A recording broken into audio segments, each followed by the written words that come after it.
Hello, everybody. I'm Volker Friedrich. I'm the founder and CEO of GBP International, a project management and consultancy company focused on affairs in Asia Pacific. And in our today's talk, I have the pleasure to speak with Dr. Parag Khanna, a true global citizen, if I may say so. Parag is a U.S. citizen, but he has been living and working more or less all around the world. Presently, he is in Singapore, and Parag is well known to the, I call it the Asian community. First and foremost, recently he published this book, The Future is Asian, which was widely discussed in the community. And Parag, today I like to ask you a little bit about the state of affairs in Asia Pacific, given all the say international developments we have with the US election. We have, of course, the COVID crisis. We have a lot of activities going on in terms of multilateral agreements, RCEP, EU, China. So in order not to waste time, I like to structure it a little bit, and maybe you give some introductory statements from your side and focus a little bit on the historical context. Where is Asia coming from? How is the perception of the Asians towards the West? And what do you make of all these developments which happened in the last couple of weeks and months? Well, thank you, Volker. It's a pleasure to join you. Just briefly at the outset, it's important to remember that Asia has had a fairly linear upward trajectory in terms of economic growth and maintenance of political stability. And the milestone is very interesting that we are speaking in 2021, it's the 30th anniversary of the collapse of the Soviet Union.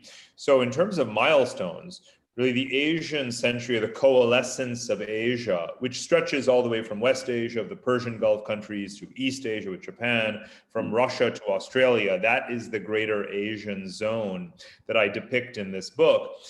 The last 30 years have been an uninterrupted story of deepening interdependence and growing infrastructural connectivity, trade liberalization, and exploiting of complementarities between these economies. Again, in a linear fashion, the last 30 years, the commodity super cycle, the overcoming of the Asian financial crisis, the Western financial crisis of 2008, and now the pandemic. There have been these milestones where on each and every occasion, Asians have learned that they should maximize their internal integration in order to cope with the external volatility. And that's, an interesting thing to think about. From the Asian point of view, it's the West that has become volatile, delegitimized, less predictable, rather than the reverse. Yeah.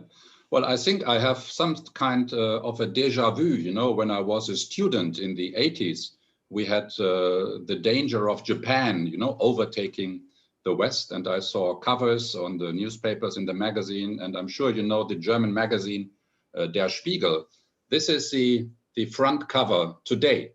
And this is basically saying the danger of China, ? And this is also kind of putting it into context, that we are going to worry a little bit about the rise of Asia and China. And many people here regard it as a threat and not an opportunity. And I'm sure you know the sign in Chinese for risk is also opportunity. And I think this is the big misunderstanding, I believe, we have here in Europe. And of course, China does pose a threat here and there, and they are a strong competitor in many fields. But we are also missing the opportunity to cooperate. I see it more as opportunity than risk. And I think that by taking advantage of the opportunity, you also do things that mitigate the risk. And I think that is the sophisticated approach to Asia and to China in particular that most people lack. Now, on the one hand, let's remember, Europe has done big business in Asia, right? European trade with Asia is far larger than American trade with Asia. That includes now China. It's Europe that has the free trade agreements with Japan, with Korea, with Vietnam, with Singapore, that has just passed this comprehensive agreement on investment with China, and so forth. So the European approach, including, of course, some countries joining Belt and Road, many more countries joining the AIIB, the Asian Infrastructure Investment Bank, Europe knows that the future is Eurasian much more than it is Atlantic. It is Americans that have also talked about a Pacific pivot or tilt, but they have not had the policies to match, not passing the Trans-Pacific Partnership Agreement and so forth. So, but yes, is there an ideological risk that one loses one's values, that one does not pursue sustainability, is that one does not uphold human rights and norms as a result of Chinese influence? Yes, but I've always believed that Europeans should have much more self-confidence than they presently do in their dealings with China, right? To shame where necessary, if not publicly, certainly because we know how Chinese business culture and political culture is, but privately to apply pressure and to demand reciprocity above all else. And quite frankly, I think that Europeans now have woken up and will be much tougher on these issues of reciprocity. Mm-hmm. Well, of course, that goes hand in hand with the change in the U.S. administration. And obviously, the news headline was about the U.S.-China trade conflict. Some people call it war. I don't like that word. But do you expect that the new Biden administration will change course compared to the previous 4 years? By and large, the answer to that would be no. I mean, there will be a difference in terminology and so forth, but that's really not what's important. Yes, of course, vocabulary and image and perception matter, but let's remember again, you will not see any change in China's policy. People always ask first and foremost, what will be the change in US policy? But let's remember that China has changed nothing. China has pursued rampant neo-mercantile policies, import substitution, unfair trade practices, restrictions of market access, unimpeded, growth in its military budget, investment in asymmetric technologies of conflict, and so forth. So let's remember that whether Trump wins or loses, whether Biden changes or doesn't change, China will not change. Right? We absolutely must remember this. So the question is, what is the policy collectively, or the new baseline set of policies that countries that fear China will pursue?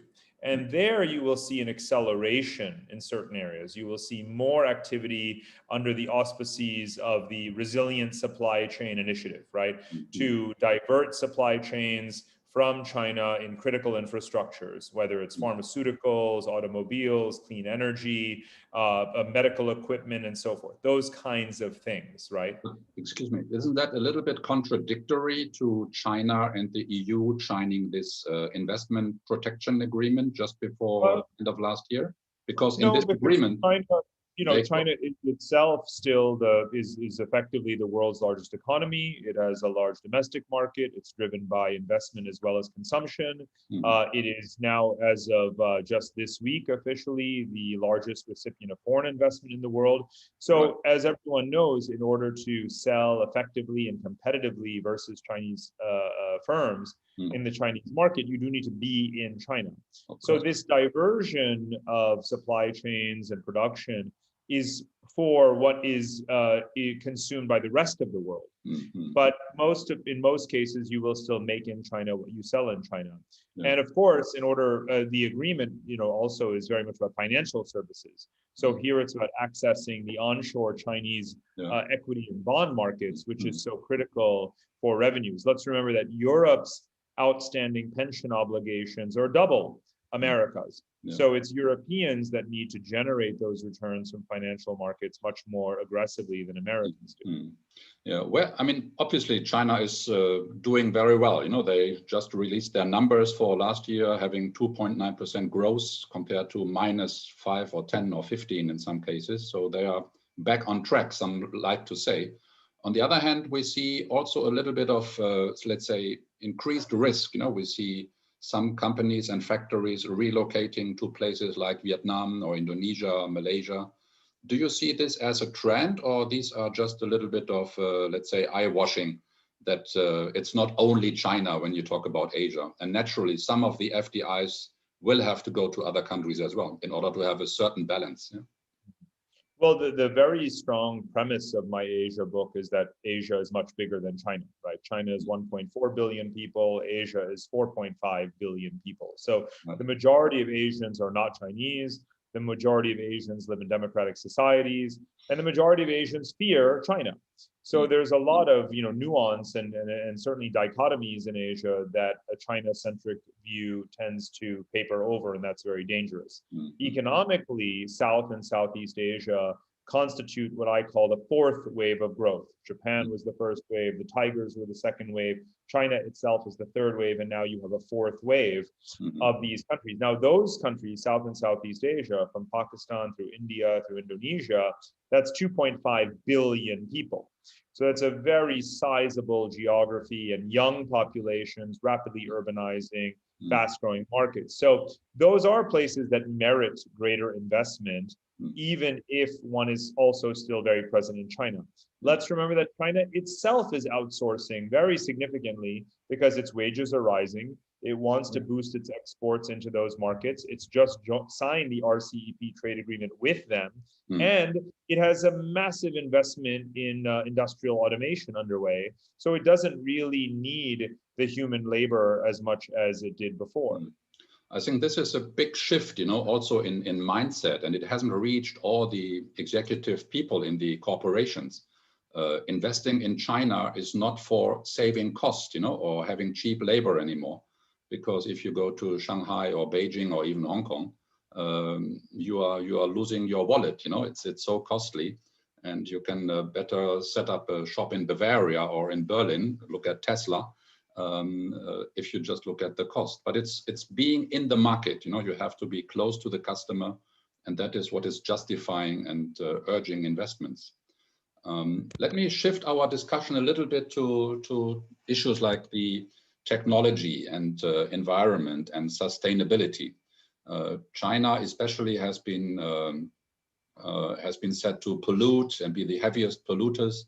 But if we look at the statistics now, China is the largest investor in solar energy, for instance, the largest investor in clean air investments. Do you see this being a real reverse, or is this just some superficial investment in order to clear the books a little bit?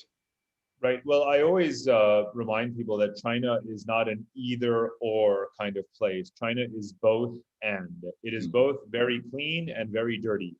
It is both very old and very young. It is both very rich and very poor, and so on and so forth. So, when it comes to these environmental investments or clean energy investments, it has deployed at very large scale, systematically, new technologies around nuclear power, for example, wind and solar. It does dominate the global solar industry, but it's also still the largest builder of coal-fired power plants and so forth. So it's both. But if you look in the books of state-owned, hydrocarbon companies and energy companies, you find that a lot of the stranded assets in China are indeed traditional oil and gas distribution. So it clearly shows that they have been meeting some of their targets on renewability at the provincial level faster than even intended. So they do deserve some credit for that. But of course, one of the main intentions here is to export these solar, nuclear, wind, and other technologies in order, again, neo-mercantilism being at the core of their economic philosophy in terms of their international relationships. That's also what this is about. Yeah, and especially talking about solar industry, especially from a German perspective, we have, let's say, our own fair share of experience. We have started to build the first generation of solar technology here. And today we have basically zero production of solar technologies, whereas all the manufacturing plants are owned by Chinese and Asian corporations.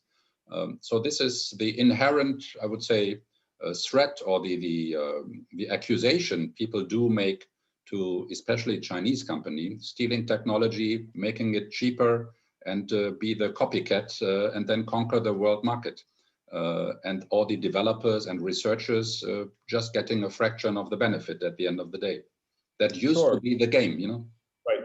And again, it's both and, right? I mean, China used to do that. It still does that, but it also does a lot of innovation. It's a quantum computing leader, an AI leader, a 5G leader, a genomics leader. So again, it's both a copycat and an innovative culture at the same time, depending on the sector. And as we know, what remains for them are aircraft, and semiconductors. Really, these are the two areas where they don't feel that they have sufficient indigenous prowess. But beyond that, they've more or less caught up. Right. No, I agree. And from my own experience, I can only share that Asian people in general, they are adopting technology, and in Germany, we have a big discussion about become more digital, which for some people basically means I can use my mobile phone, In Asia, they do everything with a mobile phone, they do payment, they do data tracking, et cetera, et cetera. So it's a big gap now I can see in terms of usage and adaptation of new technologies, regardless where they have been developed. And you should see at the moment, there is a big discussion about how you fight Corona in Germany. We still haven't come through the worst yet. And of course, data protection discussion is a big obstacle. And the analysis shows that many Asian countries, they have done much better because they were data tracking. Yes. We've seen that here in Singapore. More broadly, it's a theme that I look at a lot in terms of individual rights versus collective responsibility. And here, citizens have accepted the responsibility of using contact tracing apps and wearing masks and remaining, quarantined and so forth. And they have the experience of SARS from 2003 to reflect back on and remember. I do think it's been a learning experience for sure.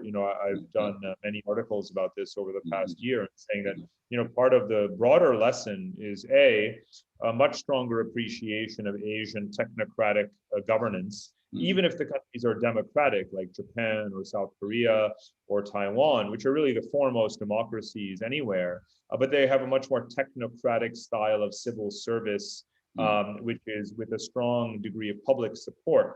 Right. And therefore, these are places that are real role models for future governance. So that is also one of the points that is a lesson from this pandemic.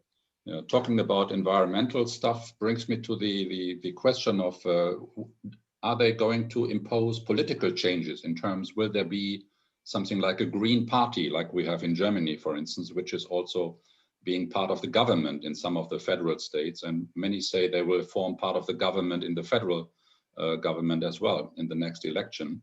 But I don't see, let's say, a Greta Thunberg in Asia yet, or any new green party which is having that agenda.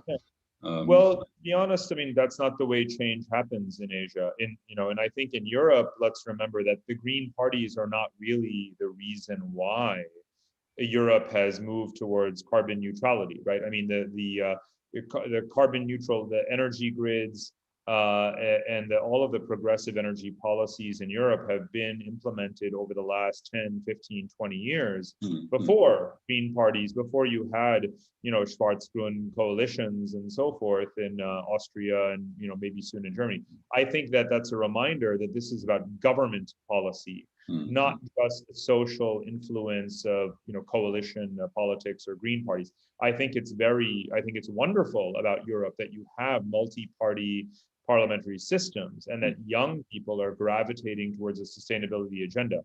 Everything about that is excellent and fine. But when you're talking about, the 4.5 billion people of Asia, the mass industrialization, the enormous amount of emissions and greenhouse gas emissions and environmental decay, I really hope we do not have to wait for green parties and Greta Thunberg to rescue Asia. I would much prefer it be done in a rapidly, massive scale, enforced, government-driven policy, right? And that's the way it's going to have to be in Asia. So again, I applaud. This is just one of the big differences between West and East, quite frankly. No, I agree. And I think given the status of the Asian environment, you really have to leapfrog, out of the environmental disasters rather than to go the linear way, which we did in Europe for the last 40, 50 years. And of course, also the level of information about what needs to be done and also what can be done technologically is very different today than 30, 40 years ago. Yeah, that's right. So, and this is why, in a way, one of the, I would say, the weaknesses of Asian diplomacy, because Asians have integrated, as we discussed earlier, in many important ways in trade and finance and technology. But in terms of a common Asian environmental agenda, That is desperately lacking, right? Yeah. The technologically sophisticated countries transferring their hydrogen power and nuclear and wind at a lower cost to the markets that really need them. That is the one big missing piece of the Asian diplomatic picture right now. Okay, very interesting. In the last part of our discussion, I'd like to touch on your favorite subject, if I may say so, the Belt and Road Initiative. And in the introductory chapter of your book, you say, this is a milestone similar to the setting up of the United Nations. So many people have read or heard about the Silk Road. I think it is fair to say that in Europe, especially, we see also a little bit of a negative connotation that this is, let's say, a new form of invested colonialism of China, especially in Africa. We have the buzzwords of the debt trap, the debt trap in Asia. Where does the Silk Road stand today from your perspective? And does China need to change course, or they just have to do a better PR from your perspective?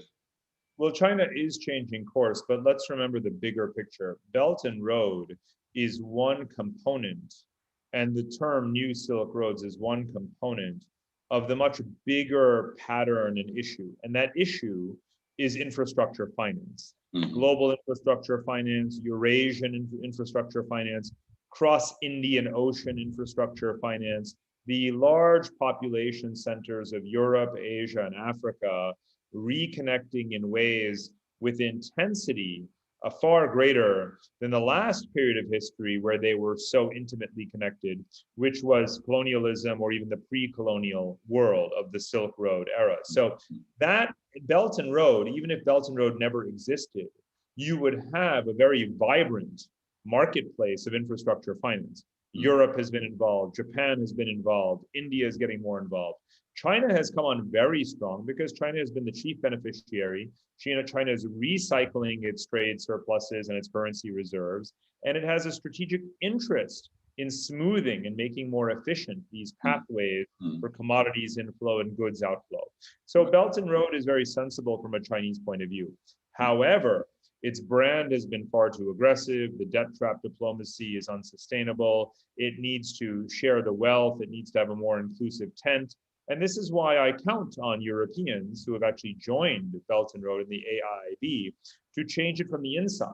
Because America's criticisms of Belt and Road from the outside won't change anything, right? The only way to change real on-the-ground decision-making and policy, whether it's for debt sustainability or environmental sustainability, is to compete vigorously internally. So I believe it does come down to Germans and French and Italians demanding that their companies, with their better technology, more sustainable practices, better corporate governance, and higher wages to workers, and all of these things, demand that they get their fair share because they are full participants in this process. So I really believe this is yet one more example of how Europe needs to be a very sovereign, confident, and co-equal voice on the global stage. Yeah, I cannot agree more with you. However, I have seen many, let's say, project initiatives where also China invites German or European companies to participate, let's say in Africa or in Sri Lanka or wherever, or in Kazakhstan. But what they are mainly looking for is an investment type of project, like a build, own, operate project. And I don't see these big companies from Europe, taking that risk, investing $1 billion or $2 billion and build a highway with a toll gate and then collect the money for the next 20 years. Nobody is daring enough to do that. The Chinese are, they have all the backing. In some case, they have government guarantees, or they are even government companies. So there is no risk of failure for them. Whereas the private corporations like Siemens, Saint-Gobain, whoever, they are more risk averse, let's put it this way, and they don't believe that they can recapitalize these investments. That's why we're seeing more public-private partnerships, more government-backed initiatives, whether it's the D10 or Club of Democracies on a technology partnership, EU-Japan partnership for sustainable infrastructure finance. So more risk guarantees, more backstops, and this kind of thing, so that there can be a more competitive marketplace around infrastructure finance, bring down those interest rates and so forth. Yeah. Well, now, of course, we have, let's say, a special situation, and we have the COVID impacts in all the economies worldwide. And I worry a little bit that we are doing a little bit of an extra round. Companies, they have to recompose themselves. Some have to go through restructuring. Some are going into liquidation. On the other hand, we have a vast growth in everything related to IT, e-commerce, software. So we really see a fast tracking of a structural change in the economies as well. And I don't have an answer yet. What does that mean for the Belt and Road projects? But certainly we are going to see a reassessment in its entirety. Well, I'll tell you, again, it's a live issue that's being modified all the time. And it's pre-COVID that China began to significantly divert its global Belt and Road portfolio much more towards Asia. And the pandemic has only reinforced that desire to achieve more local, regional self-sufficiency, to procure more energy and food from Russia, more steel, more industrial imports from Japan and South Korea, and so on and so forth. So really, China is not looking to colonize Africa or South America. It looks to these far off regions primarily as a source of resilience for inputs and nothing more. Yeah, I agree. And I fear that, especially in Europe, and I can judge from the Europeans' perspective, everybody needs a little bit of a wake-up call. And I think your contributions are a very good element of that. And you need to be heard much louder and much more often and clearer in the corporate world as well as in the political circles. And I hope with our short interview here, we can trigger some more discussions along these lines. And I really appreciate you sharing your experience and your knowledge about all these Asian, Chinese, Eurasian affairs. So I'd like to thank you very much for that talk. And I hope we can meet in person soon. I believe Davos is the next closest possible event, so to say, if it happens. I think it is happening online this week, and they are planning for a live event in May. I'm sure you're going to be there as well. That's right. Well, thank you so much for this very engaging conversation. And indeed, I hope that we can work together to promote European interests here in Asia. Okay. Thank you very much for now, and see you soon. Have a good day. Take care. Bye-bye. Thank you, Volker.